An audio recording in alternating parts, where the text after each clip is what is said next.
السلام علیکم ورحمۃ اللہ وبرکاتہ۔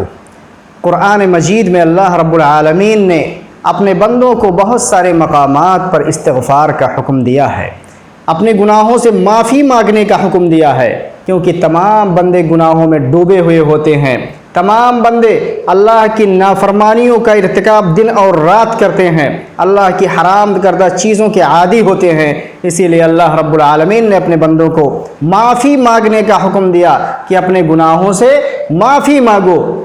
جو تم گناہ کرتے ہو دن اور رات، اس کے لیے اللہ سے مغفرت طلب کرو۔ انسان کے لیے استغفار کے بہت سارے فوائد ہیں، دنیا میں بھی اس کے فائدے ہیں اور آخرت میں تو سب سے بڑا فائدہ ہے۔ تو انہی فوائد کے بارے میں اس ویڈیو میں ہم جانیں گے، اور استغفار کا صحیح طریقہ کیا ہے اس کے بارے میں ہم انشاءاللہ اس ویڈیو میں بات کریں گے۔ تو استغفار کا سب سے پہلا فائدہ ہے گناہوں کی معافی۔ اللہ رب العالمین ہمارے گناہوں کو معاف کر دیتا ہے۔ جس طرح انسان کے جسم کو بیماریاں لاحق ہوتی ہیں، انسان کے بدن میں تکلیف ہوتی ہے، انسان جسمانی طور پر جب بیمار ہوتا ہے تو وہ ڈاکٹر کے پاس جاتا ہے، دوائیں لیتا ہے، لیکن جب بندہ گناہوں میں مبتلا رہتا ہے، اللہ کی نافرمانیوں کا ارتکاب کرتا ہے تو اس کے علاج کی فکر نہیں کرتا ہے، حالانکہ اس کا علاج اللہ رب العالمین خود ہی قرآن میں بتاتا ہے، استغفروا ربکم، اپنے رب سے مغفرت طلب کرو، انہ کان غفارا، وہ بہت زیادہ معاف کرنے والا ہے۔ جب تم اللہ سے مغفرت طلب کرو گے، اللہ سے استغفار کرو گے، تو اللہ رب العالمین اس کے بدلے میں تمہارے گناہوں کو معاف کر دے گا۔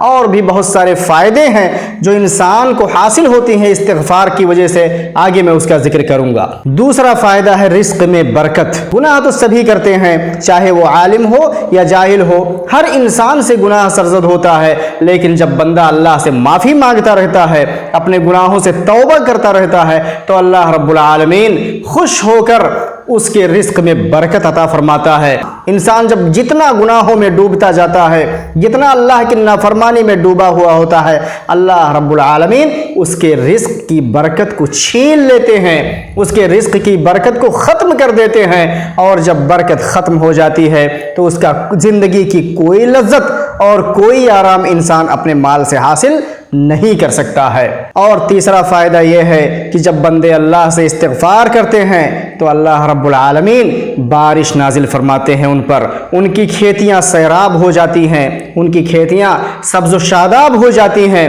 جن سے انہیں کھانے پینے کی کوئی تکلیف لاحق نہیں ہوتی ہے۔ آج کل دیکھیے بارش رکی ہوئی ہے، کتنی سخت گرمی ہے، بارش نہیں ہو رہی ہے، کھیتیاں سوکھ رہی ہیں۔ اس کا سبب ہے استغفار کی کمی، کہ بندہ اپنے گناہوں کی معافی اللہ سے نہیں مانگتا ہے، چلاتا ضرور ہے، چیختا ضرور ہے کہ بارش نازل نہیں ہو رہی ہے، بارش نہیں ہو رہی ہے، کیا کھائیں گے، سوکھا پڑ جائے گا، لیکن اس کو یہ توفیق نہیں ہوتی ہے کہ جو گناہوں میں ڈوبا ہوا ہے اس گناہوں کی صفائی کر لے۔ کیونکہ جب انسان گندگی میں ڈوبا ہوا ہوتا ہے تو اس کا کپڑا اس وقت صاف ہوتا ہے جب تک وہ صابن سے نہ اپنے کپڑے کی صفائی کر لے، اس کی دھلائی نہ کر لے۔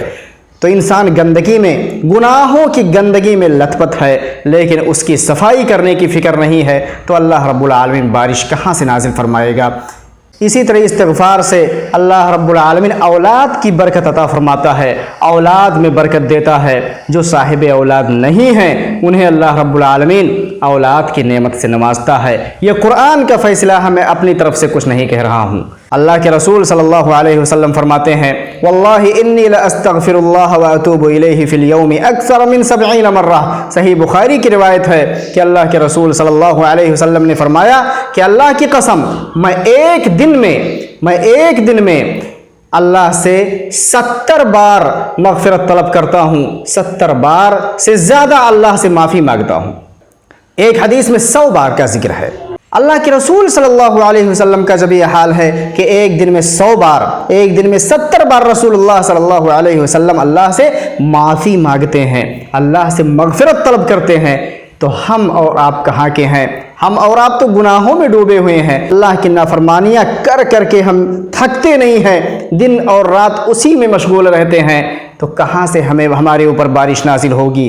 کہاں سے ہمارے اولاد میں اللہ رب العالمین ہمیں برکت دے گا؟ کہاں سے ہمارے رزق میں برکت دے گا؟ کہاں سے ہمارے گناہوں کو معاف کرے گا؟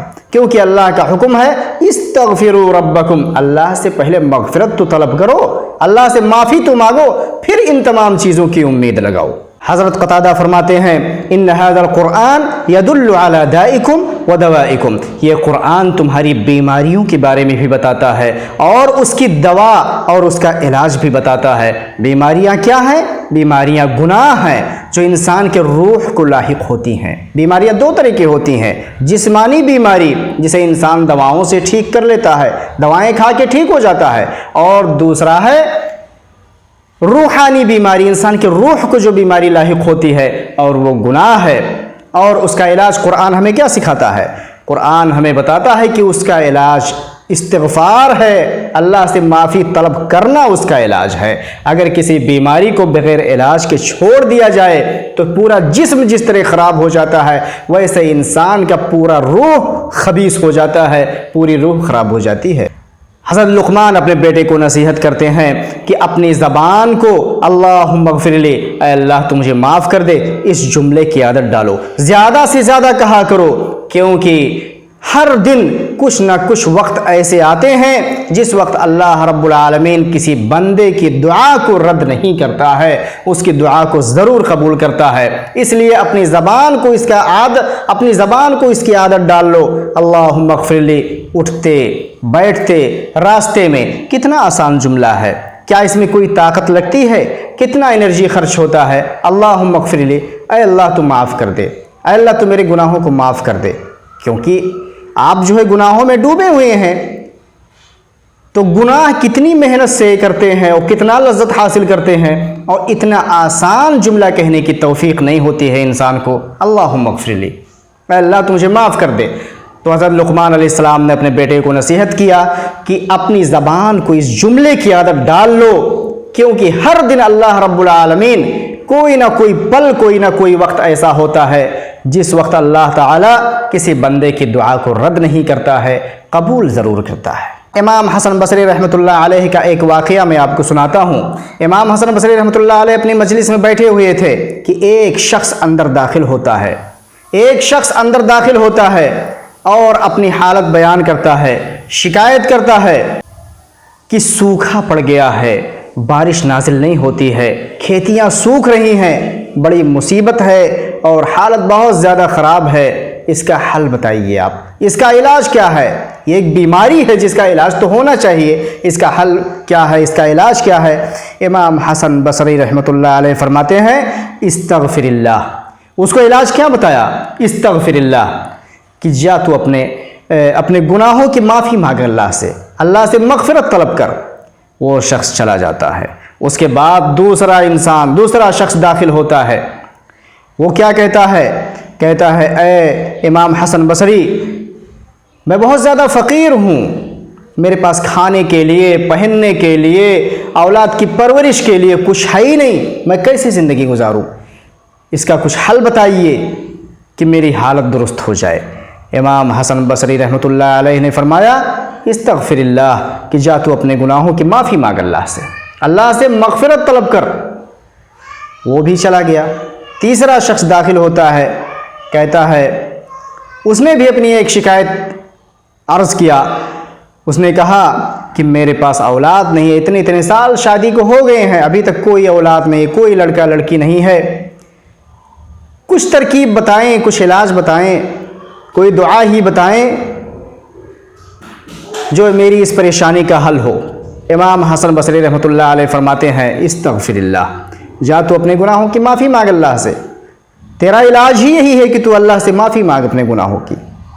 وہ بھی چلا جاتا ہے۔ چوتھا شخص کمرے میں داخل ہوتا ہے، وہ بھی اپنی ایک شکایت لے کے آتا ہے، وہ کہتا ہے کہ میرا باغ بالکل سوکھ گیا ہے، باغ کو سیراب کرنے کے لیے نہر میں پانی ہی نہیں ہے، اب میں کیا کروں؟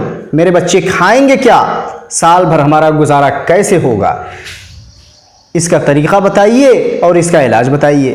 امام حسن بصری رحمۃ اللہ علیہ فرماتے ہیں استغفر اللہ، اللہ سے اپنے گناہوں کی معافی مانگ۔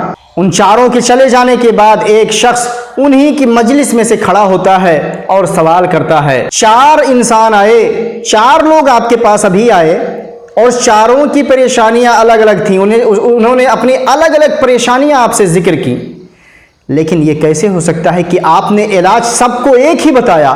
ایک ہی علاج سب پہ کیسے کام کریں گے؟ سب کو کیسے فائدہ پہنچائے گی؟ کیونکہ بیماری اگر الگ ہے تو علاج بھی سب کا الگ الگ ہونا چاہیے، لیکن آپ نے چاروں کو ایک ہی علاج بتا کے یہاں سے نکال دیا۔ امام حسن بصری رحمۃ اللہ علیہ فرماتے ہیں کہ سنو، میں نے ان چاروں کو جو علاج بتایا ہے اپنی طرف سے ایک جملہ بھی نہیں بتایا ہے، اپنی طرف سے میں نے کوئی بات نہیں کہی ہے، بلکہ یہ اللہ رب العالمین نے اس کا علاج، ان چاروں کا علاج قرآن میں بیان کیا ہے۔ سورہ نوح میں اللہ رب العالمین فرماتے ہیں استغفروا ربکم انہ کان غفارا، اپنے گناہوں کی معافی مانگو، تمہارا رب بہت زیادہ معاف کرنے والا ہے۔ یرسل السماء علیکم مدرارا، اللہ رب العالمین تمہارے اوپر بارشیں نازل کرے گا، موسلا دھار بارش نازل کرے گا۔ وَيُمْدِدْكُمْ بِأَمْوَالٍ، اور تمہارے مال میں اللہ رب العالمین زیادتی پیدا کرے گا۔ وَبَنِينَ، تمہاری اولاد میں برکت دے گا، تمہیں اولاد زیادہ دے گا۔ وَيَجْعَلْ لَكُمْ جَنَّاتٍ، اور اللہ رب العالمین تمہیں باغات سے نوازے گا اور انہیں سیراب کرنے کے لیے وَيَجْعَلْ لَكُمْ أَنْهَارًا، اور تمہیں نہریں بھی عطا فرمائے گا۔ تو ان چاروں کا علاج ایک ہی ہے۔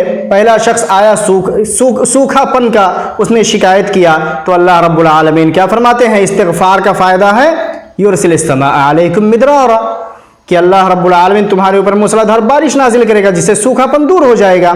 دوسرا شخص آیا، اس نے جو ہے فقیری کی شکایت کیا، وَيُمْدِدْكُمْ بِأَمْوَالٍ، تو اللہ رب العالمین فرماتے ہیں استغفار کی وجہ سے اللہ رب العالمین تمہارے مال کو زیادہ کر دے گا۔